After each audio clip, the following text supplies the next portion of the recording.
આગળ સમાચારમાં વાત કરીએ તો પંચમહાલમાં સિમલા મરચાની આડમાં હેરાફેરીનો મામલો સામે આવ્યો છે, જ્યાં સિમલા મરચાની આડમાં પોસ્ટ ડોડાની હેરાફેરી કરવામાં આવી હતી। ગોધરા એસઓજી ટીમે પોસ્ટ ડોડાનો મોટો જથ્થો ઝડપી પાડ્યો છે। પોસ્ટ ડોડાનો મોટો જથ્થો ઝડપી પાડવામાં આવ્યો। અમદાવાદ ઇન્દોર હાઈવે નજીક જ પોસ્ટ ડોડાનો મોટો જથ્થો ઝડપાયો છે, જ્યાં સિમલા મરચાની આડમાં જ આ હેરાફેરી કરવામાં આવતી હતી। 820 કિલોગ્રામ પોસ્ટ ડોડાનો જથ્થો જપ્ત કરવામાં આવ્યો। પોલીસે 24,62,000 કિંમતના જથ્થા સાથે બેને ઝડપી પાડ્યા છે।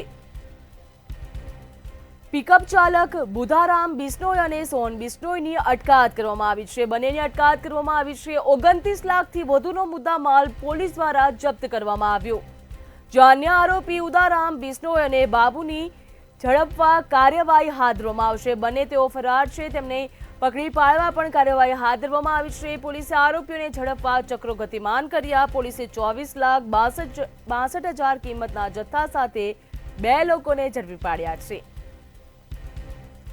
જ્યાં પંચમહાલમાં શિમલા મરચાની આડમાં પોસ્ટ ડોડાની હેરાફેરી કરવાનો મામલો સામે આવ્યો।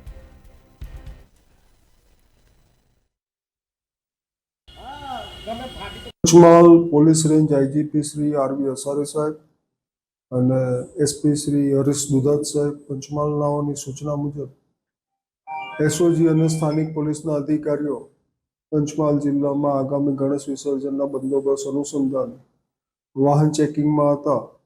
દરમિયાન ગઈકાલના રોજ ખાનગી બાતમી હકીકત મળતા પોલીસ ઇન્સ્પેક્ટર જેવી પટેલ અને એસઓજીના police sub inspector Shri Gohil અને તેમની ટીમો સાથે એક બોલેરો વાહનમાં નાર્કોટિક્સ પદાર્થ લઈને નીકળનાર છે, જે આધારે અભરામના ચોકડી પાસે વોચ કરતા સદર વાહન આવતા ચેક કરતા સદર વાહનમાંથી પ્લાસ્ટિકના કુલ 90 જેટલા ઠેલામાં કેપ્સિકમ મરચા ભરેલા જણાઈ આવેલ, જે ખોલ્યા બાદ નીચે જોતા તેમાંથી પોસ્ટ ડોડાનો કુલ 820 કિલો ઉપરાંતનો જથ્થો મળી આવેલ, જે ગણતરી કરતા ₹24 લાખ ઉપરાંતની કિંમતનો થાય છે। જે બાબતે એફએસએલની કાર્યવાહી અને વિગતવારનું જે કાયદેસરની કાર્યવાહી કરી અને સદર બોલેરો વાહનના ચાલક અને તેની સાથેના ઈસમ વિરુદ્ધમાં એનડીપીએસ એક્ટ હેઠળ ગુનો નોંધવામાં આવેલ છે અને આગળની વધુ તપાસ ચાલુ છે। જથ્થો હાલમાં મધ્યપ્રદેશથી રાજસ્થાનના સાચોર તરફ લઈ જતા હોવાનું જણાઈ આવેલ છે, પરંતુ તપાસના અંતે ખરેખર શું હતું એ વિગત જાણવા મળી છે।